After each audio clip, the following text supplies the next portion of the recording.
കോഴിക്കോട് ഓടുന്ന കാറിന്റെ ഡിക്കിയിൽ പിറന്നാൾ ആഘോഷം. ആഘോഷത്തിനിടെ സംഘം സ്നോ സ്പ്രേ പ്രയോഗിച്ചു. കാറിന്റെ പുറകെ വന്ന ബൈക്ക് യാത്രികൻ തലനാരിഴയ്ക്കാണ് അപകടത്തിൽ നിന്ന് രക്ഷപ്പെട്ടത്. പോലീസിൽ പരാതി നൽകിയിട്ടും നടപടിയുണ്ടായില്ലെന്ന് ബൈക്ക് യാത്രികനായ അബ്ദുൾ റസീം 24-നോട് പറഞ്ഞു. അവർ സ്നോ സ്പ്രേ അടിച്ച് ബർത്ത്ഡേ ആഘോഷം നടത്തുമായിരുന്നു. ഓടുന്ന കാറിലാണ് ഈ ആഘോഷം നടക്കുന്നത്. അതുപോലെ അവരുടെ കയ്യിൽ കേക്ക് ഉണ്ടായിരുന്നു. ഫ്രണ്ട് സീറ്റിൽ ആളുണ്ട്, അതിൻ്റെ ബാക്ക് റോഡിൽ ആളുണ്ട്, ഡിക്കിയിലും ഏകദേശം 4-5-6 പേരുണ്ടായിരുന്നു. അപ്പോൾ ഇതുമായിട്ട് ബന്ധപ്പെട്ട് കസ്ബ പോലീസിൽ ഒരു പരാതി കൊടുത്തപ്പം അവരതുമായിട്ട് ബന്ധപ്പെട്ട് യാതൊരു വിധത്തിലുള്ള നടപടിയും ഇതുവരെ എടുത്തിട്ടില്ല. എൻ്റെ കണ്ണിലേക്ക് ഇത് വന്നപ്പം വണ്ടി ചെറുതായിട്ടൊന്ന് പാളി, പക്ഷേ വണ്ടി കയ്യിൽ നിന്ന് പോയില്ല. അതിന് മുന്നേ തന്നെ ഞാൻ കൺട്രോൾ വരുത്തി. ഈ ബാക്കിൽ അതിൻ്റെ തൊട്ട് പുറകെ ഇവരുടെ തന്നെ വാഹനം ഉണ്ടായിരുന്നു.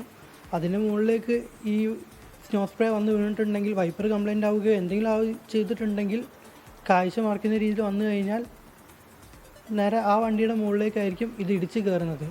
ഇന്ന് പുലർച്ചെ 12:30 നടന്ന ബർത്ത്ഡേ സെലിബ്രേഷന്റെ ദൃശ്യങ്ങളാണിത്. കാറിന്റെ ഡിക്കി തുറന്നു വെച്ച് അവിടെ വെച്ചുകൊണ്ടാണ് അതിന്റെ ബർത്ത്ഡേ ആഘോഷത്തിന്റെ ഭാഗമായിട്ടുള്ള കേക്ക് മുറിക്കുന്നതും ഒപ്പം തന്നെ അതുമായി ബന്ധപ്പെട്ടുള്ള ആഘോഷവുമായി കൊണ്ട് ഒരു സംഘം മുന്നോട്ട് പോകുന്നതും. അവർ വലിയ രീതിയിലുള്ള അപകടം വരുത്തിവെക്കും എന്ന് മാത്രമല്ല, തൊട്ട് പിറകെ വരുന്നവർക്ക് കൂടി അപകടമുണ്ടാക്കുന്ന വിധത്തിലാണ് അവരുടെ യാത്ര.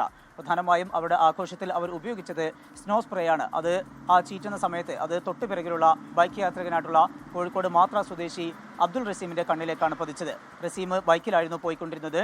റസീമിന്റെ ബന്ധു റെയിൽവേ സ്റ്റേഷനിലേക്ക് വരുന്നുണ്ട്. ആ റെയിൽവേ സ്റ്റേഷനിൽ അവരെ കൂട്ടാൻ പോകുന്ന വേളയിലാണ് ഈ ആഘോഷം അദ്ദേഹത്തിന്റെ ശ്രദ്ധയിൽപ്പെടുന്നതും ഒപ്പം തന്നെ അദ്ദേഹത്തിന്റെ കണ്ണിലേക്ക് ഈ സ്നോ സ്പ്രേ തെറിച്ചു വീഴുന്നതും. തുടർന്ന് അദ്ദേഹം അതുമായി ബന്ധപ്പെട്ടുള്ള ആ ദൃശ്യങ്ങൾ പകർത്തി അതോടൊപ്പം തന്നെ അതുമായി ബന്ധപ്പെട്ട് പോലീസിൽ പരാതി നൽകി.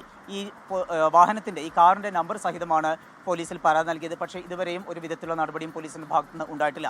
ഈ വാഹനം ട്രേസ് ചെയ്യാനുള്ള നടപടി പോലും ഉണ്ടായിട്ടില്ല എന്നുള്ള കാര്യമാണ് ഏറ്റവും ഖേദകരമായ കാര്യം. റിജിത്ത് സൂചിപ്പിച്ചതുപോലെ അത്തരത്തിലുള്ള അപകടം അത് ആ യാത്ര ചെയ്യുന്നവർക്ക് വലിയ അപകടമുണ്ടാക്കും. മാത്രമല്ല അവർക്ക് പിറകെ ഈ വിധത്തിൽ ഈ റസീമിന് ഉണ്ടായതുപോലെ മറ്റ് യാത്രക്കാർക്കും അപകടമുണ്ടാക്കാനുള്ള സാധ്യത കൂടി നിലനിൽക്കുന്നുണ്ട്. അത്തരം ഒരു സാഹചര്യത്തിൽ ഇത്തരക്കാർക്കെതിരെ കർശനമായിട്ടുള്ള നടപടി ഉണ്ടായേ മതിയാകൂ.